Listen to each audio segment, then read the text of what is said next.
Bien, como ha comentado la doctora Serrano, la presentación que me ha tocado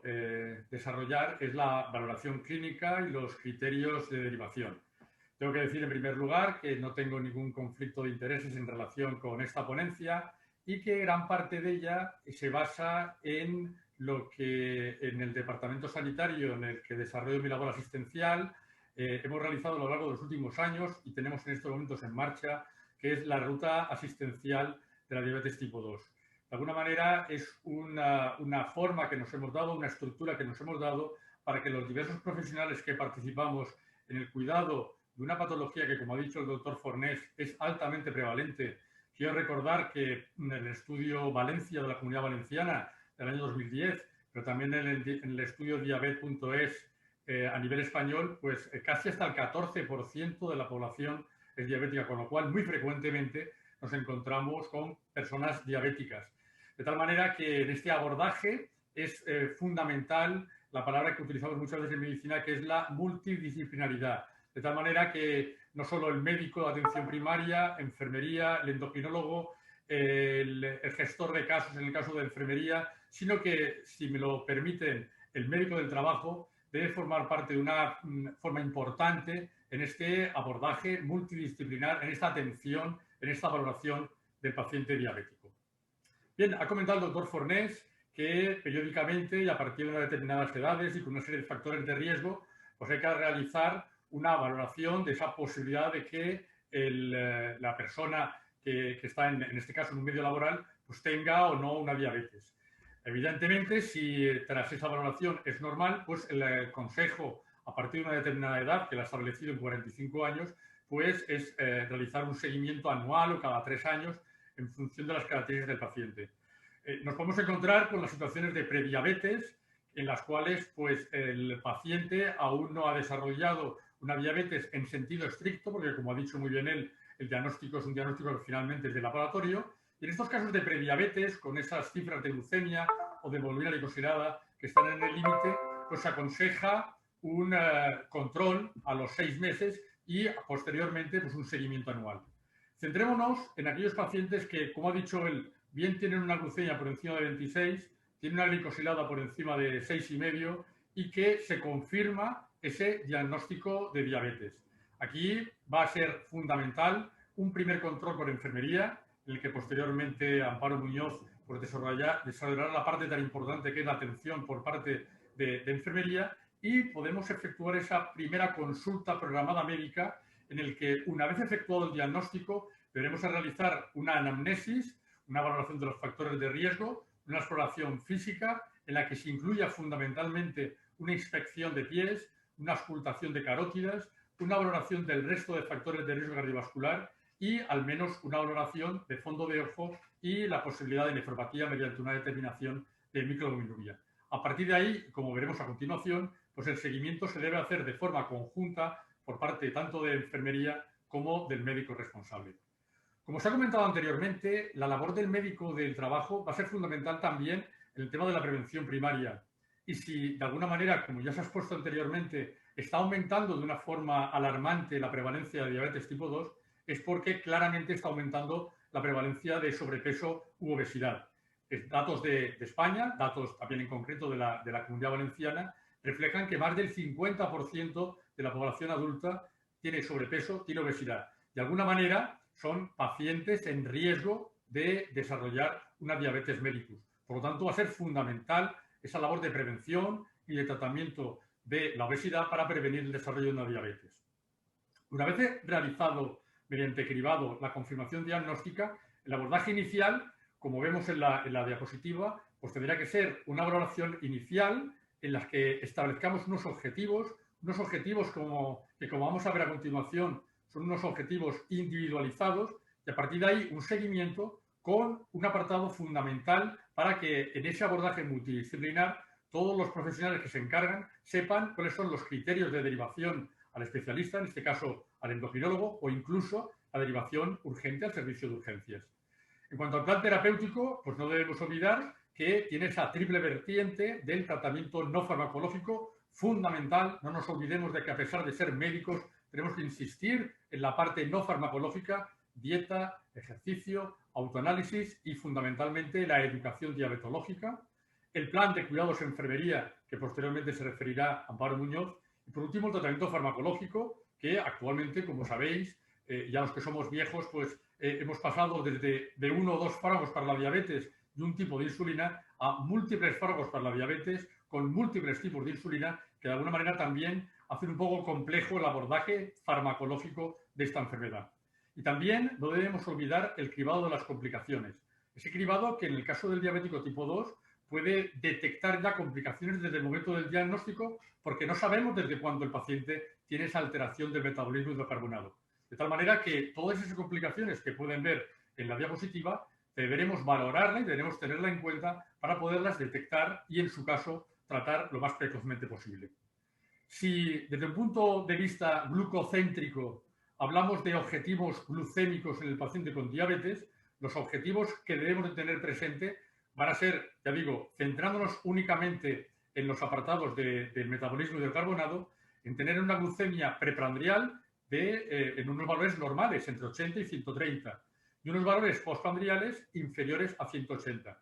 Esto, en muchos casos, se refleja en base a unos objetivos de hemoglobina glicosilada. Pero como saben, desde un tiempo a esta parte, pues cada vez se dispone más de esos monitores continuos que estoy convencido de que a nada van a ser dispositivos de los cuales van a disponer los diabéticos tipo 2 y que nos van a permitir valorar una circunstancia importante que es establecer el tiempo en rango, que es lo fundamental que nos puede servir para evitar el desarrollo de complicaciones en el paciente diabético. Mientras tanto, los objetivos en cuanto a glicosilada van a depender de las características del paciente. En general, un objetivo va a ser una glicosilada por debajo de 7. En aquellos pacientes seleccionados que no tengan riesgo de hipoglucemia o cuya hipoglucemia no pueda suponer un riesgo importante, podríamos ser más estrictos hasta buscar un objetivo de menos de 6,5. E incluso en algunos pacientes el objetivo tiene que ser un poco más laxo, por debajo de 8, si existen antecedentes, por ejemplo, de hipoglucemias graves,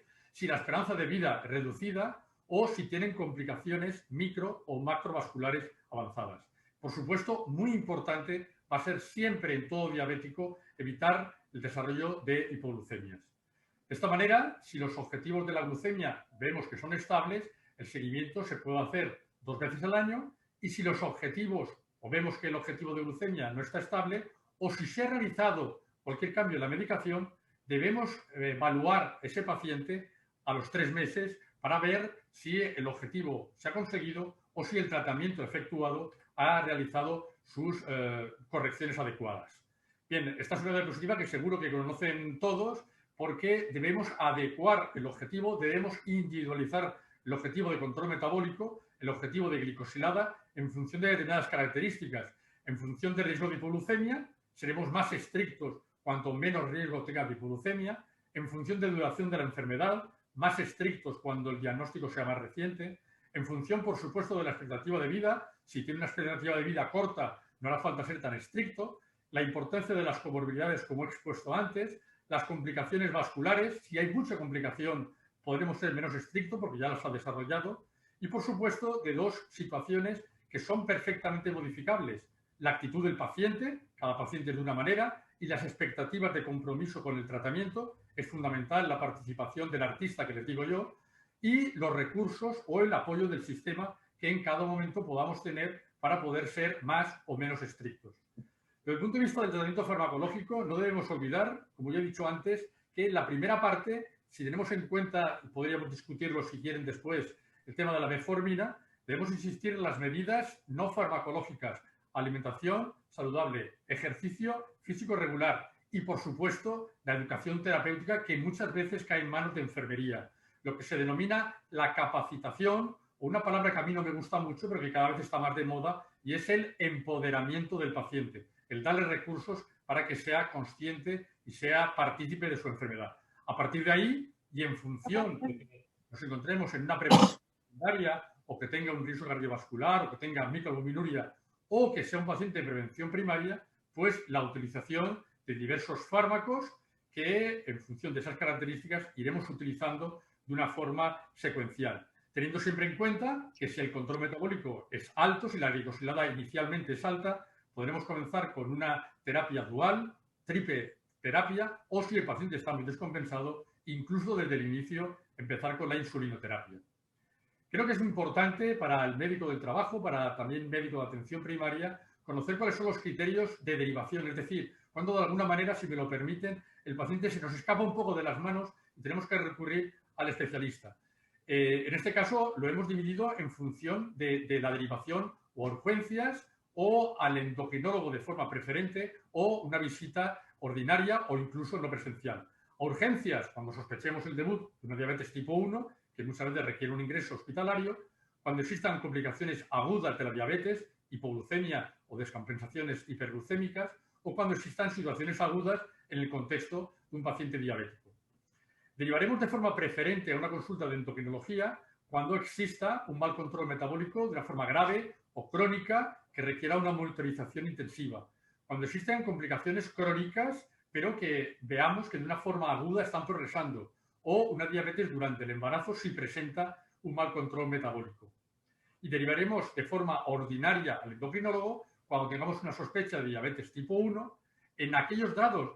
casos que tengamos dudas sobre el diagnóstico, hay casos que debutan y que no sabemos exactamente si es una diabetes tipo 1 o diabetes tipo 2 y debemos recurrir a pruebas un poco más especiales para poder llegar a ese diagnóstico. En la diabetes tipo 2, cuando pese a un tratamiento indicado no se consigue un control adecuado, en otros tipos de diabetes, pacientes que necesitan una educación diabetológica intensiva o específica, las personas con diabetes tipo 2, mujeres que desean gestación, tratamientos en fase de experimentación que muchas veces podemos poner en marcha en proyectos de investigación en servicios especializados, pacientes que por inestabilidad de control precisan una monitorización de la glucemia, sobre todo nocturna, paciente diabético trasplantado o cualquier otra situación que no contemplada en las circunstancias anteriores, el médico del trabajo, el médico de atención primaria, supongo que va a requerir una atención por parte del endocrinólogo porque puede mejorar el bienestar de su paciente. E incluso, y cada vez está más de moda, y así lo ha puesto de manifiesto la pandemia, la consulta no presencial, en la cual se pueden resolver dudas concretas por parte de atención primaria, del médico del trabajo, hacia el endocrinólogo, bien por vía telemática, bien por videoconferencia, por llamada o por correo electrónico. Bien, es importante, y eso siempre les insistimos a los médicos de atención primaria, que cuando nos hagan una consulta de un paciente diabético, nos proporcionen la mayor cantidad de información posible. Datos clínicos fundamentales como son la edad, el índice de masa corporal, la tensión arterial, pruebas complementarias, como ven en la diapositiva, las pruebas básicas para saber algún tipo de complicación, y el tratamiento que llevan en cuanto al tipo, dosis de fármacos y otros fármacos. Es decir, cuanto más clara sea la consulta, mayor ayuda podemos prestar la atención a sus pacientes.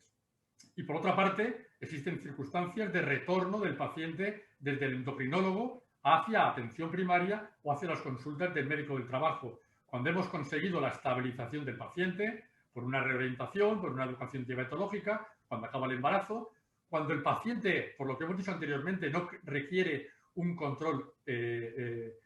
mayor del que hemos conseguido, en ancianos frágiles, cuando la esperanza de vida está cortada, cuando hay un déficit intelectual grave que no permite una mejora del control, en problemas psiquiátricos graves o incluso cuando hay un cumplimiento terapéutico. Y pacientes con dificultad de desplazamiento al hospital u otros. En cualquier caso, deben irse siempre con un informe pormenorizado que permita ese seguimiento por parte de otras circunstancias, como puede ser el médico de atención primaria o el médico del trabajo. Y por último, cuando el paciente ingresa en un hospital. Como veis también, en el hospital tenemos que hacer una evaluación en la que, por ejemplo, identifiquemos a todos los pacientes que ingresan en el hospital.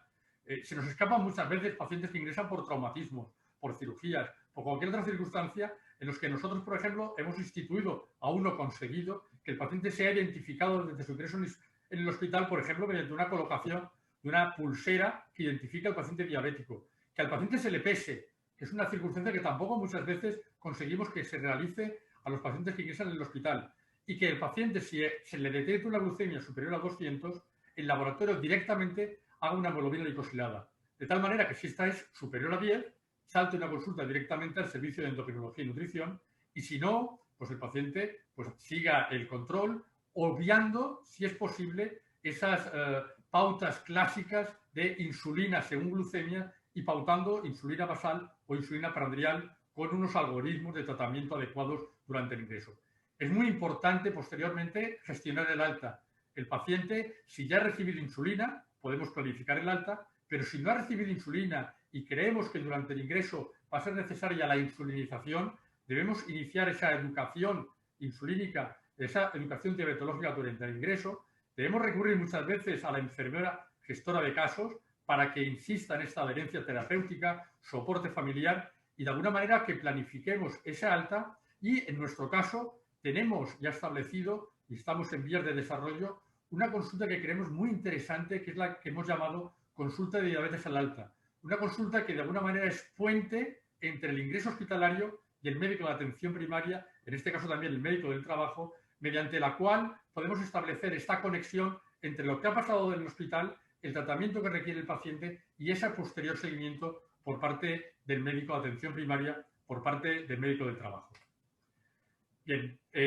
muchas veces el seguimiento pues, debe realizarse a partir de ahí, pues en función de las características del paciente, un seguimiento individualizado y a partir del año, pues el seguimiento, como pueden ver, se hace de forma conjunta por parte del médico, en función del lugar asistencial en donde se realiza, por parte de la enfermería. Y aquí tenemos descrito cuáles serían esas atenciones. Cada 3 meses por parte de enfermería, con una atención importante al peso, al perímetro abdominal, tensión arterial, glucemia y por parte médica, pues ese control analítico que se puede realizar a los 6 meses y con una consulta programada de diabetes que debe requerir un tiempo, necesitamos media hora al menos por paciente diabético una vez al año para poder realizar esa valoración, esa exploración física completa, esa revisión de los contenidos, del control metabólico y la ayuda por parte de la enfermería que realizaría un electrocardiograma si existe sospecha de cardiopatía subyacente,